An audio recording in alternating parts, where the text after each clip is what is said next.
দেশে 90% মুসলিমের এই দেশে কেন মুসলিমদের সাথে এভাবে বৈষম্য করা হলো, এটা আমি প্রশ্ন রেখে গেলাম।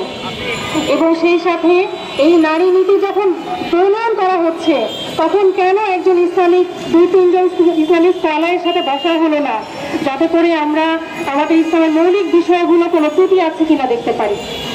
এবং শিরিন শারমিন হক বলেছেন যে তিনি এখানে কোনো ইসলামিক স্কলার রাখতে প্রয়োজন বোধ করেননি। কেন?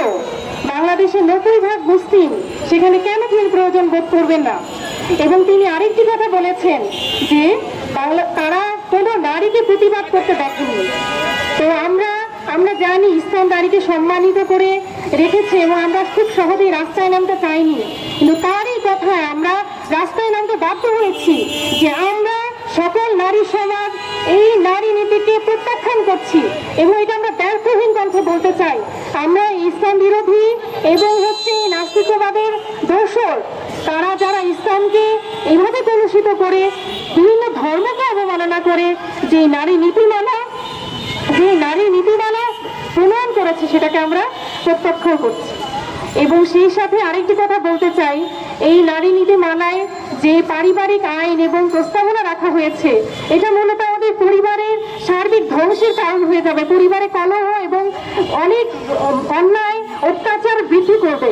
এবং সেই সাথে সাথে যেমন পাশ্চাত্য সমাজে পরিবারগুলো ভেঙে যাচ্ছে, সমাজগুলো ভেঙে যাচ্ছে, সেখানে বাংলাদেশের পরিবার গুলো পুরো বাংলাদেশ সহ পুরো বিশ্বে ঈর্ষণীয় একটা অবস্থানে রয়েছে।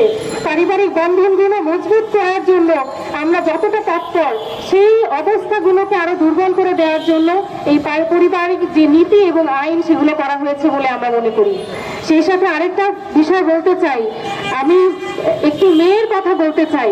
যশোরে এক পতিতালয়ে সুবর্ণা নামের একটি মেয়ে, যাকে 13 বছর বয়সে তার দালাল দ্বারা সে পতিতালয়ে তাকে বিক্রি করে দেওয়া হয়। এখন তার 19 বছর বয়স। সে তার প্রত্যেকটা দিনকে জীবনের শেষ দিন মনে করে এবং সে তার এই জীবনটাকে শেষ করে দিতে চায়। এই জীবনের যে মৃত্যুই তার কাছে শ্রেয়। তাহলে এই মেয়ের অধিকারের ব্যাপারে এই নারী অধিকার কমিশন কি বলবে? সেই সাথে এই তাদের প্রতি যে অন্যায় এবং জুলুম করা হচ্ছে, তাহলে আমি বলতে চাই যে এই নারী অধিকার কমিশনও তার এই দোষরদের এবং এই দালালদের এবং অন্যায়কারীদের সাথে মিলে এই ব্যক্তিদের, এই নারী এবং কিশোরী যারা তাদের প্রতি অন্যায় করেছে তাদের সঙ্গে মিলিত হয়ে তাদের প্রতি জুলুম করছে। এবং এখানে একটি পরিসংখ্যান এসেছে যে 90% মহিলা এবং নারী কিশোরী যারা ব্যক্তিগতভাবে নিজের ইচ্ছায় এই পেশায় আসে না। তাহলে কেন এই যৌন কর্ম বা এই বিষয়গুলোকে শ্রমিকের মর্যাদা দেওয়ার জন্য চেষ্টা করা হচ্ছে?